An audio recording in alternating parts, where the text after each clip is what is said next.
Hey everyone, Jay Whitner here with Space Headlines.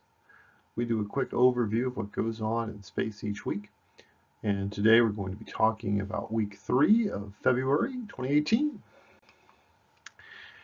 Our first item is a new generation of global positioning satellites is about to come into being.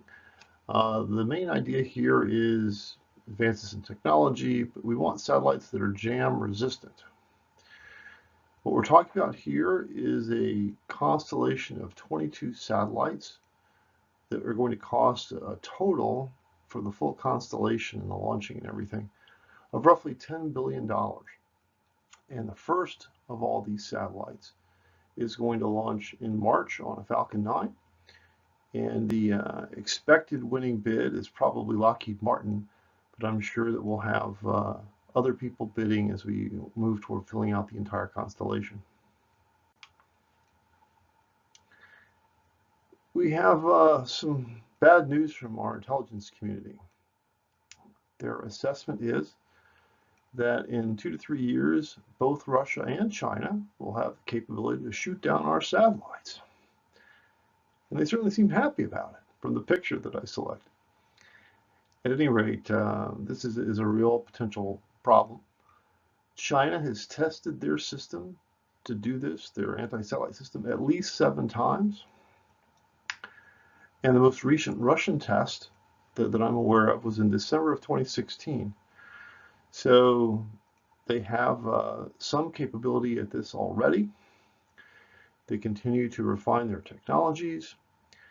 And while certainly both of them have their own satellite networks that they wouldn't want to risk if we were some sort of a war in space, but we get more out of our satellites than anybody else. We have very advanced technology, and if satellites were shot down, I can't help but thinking that we would pay a heavy price for that. Up on the space station, work on the robot arm of the station is finally complete after a long period of effort to do this. The 58-foot long arm has a couple of hands on it. And the hands were original ISS equipment and have been out there for 17 years in the space environment. And it's not the most forgiving environment, and it wears things down, radiation and the vacuum and the temperature swings and all these things. So the old hands were 17 years old. It was a lot of work, but now they've been replaced. And the arm is back in fighting shape once again. I have several pieces of news about Falcon Heavy as it's sort of sinking into our consciousness that Falcon Heavy is available and it is flown once successfully. The first is how it's going to impact the future potential for asteroid mining. Because of the sheer power of the rocket, it offers a higher amount of delta V, which is a measure of how much you can change your velocity and direction in space and so forth. So it makes a huge improvement over the rockets that we used to be using. So instead of being able potentially to access hundreds of asteroids, we're now going to be able to access thousands of asteroids as those technologies mature and we figure out how to do that. The estimate is this is a 15-fold increase in the number of relevant asteroids that could be reached. So a very, very big deal for planetary resources, deep space industries, and other people that are interested in pursuing this line. So we'll have to see when the first miners set forth. Also about Falcon Heavy. Now that Starman is taking his solar system tour, and it seemed to go pretty well, the Air Force is ready to fly a payload on Falcon Heavy. So this is their Space Test Program 2. This mission is going to fly hopefully in June, and it will mark the first paying customer for Falcon Heavy. Starman apparently did not pay anything for his trip, but the military is going to pay for their trip. So in addition to this, there's already 3 commercial satellite operators on the manifest for Falcon Heavy, which I think is really a little bit remarkable that we have multiple flights booked on a rocket that has only flown one test mission, and I believe all these were on the books, maybe on a contingent basis before the flight of Falcon Heavy. So very nice progress for this brand new rocket.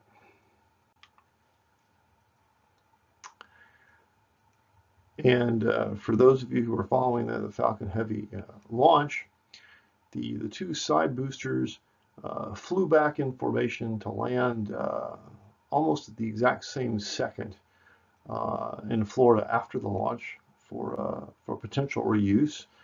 But this one here is on display now at Kennedy Space Center's Visitor Center. So this is a limited time engagement. I don't know how long it's going to be there, but the sense that I get of this is that it's going to be there for, you know, a few days, a week, maybe 2 weeks. This is not a long-term situation. So if you're interested in looking at this in person, and especially if you're conveniently in the Florida region, be sure to drop by and look at this Falcon Heavy booster at the Kennedy Space Center Visitor Center, which coincidentally went on display when Vice President Pence was in the area for the National Space Council meeting. So I'm sure that was accidental. China made the news that they want to build a powerful space-based laser, and they say this is to fight against space junk. Now, space junk is a big problem. That's true, and we need to find a solution. That's also true. But China having a powerful space laser weapon, laser beam, I think is a really bad idea. The system is, there's very little difference, if any difference at all, between a laser that could help deorbit space junk and a laser that could damage or blind satellites.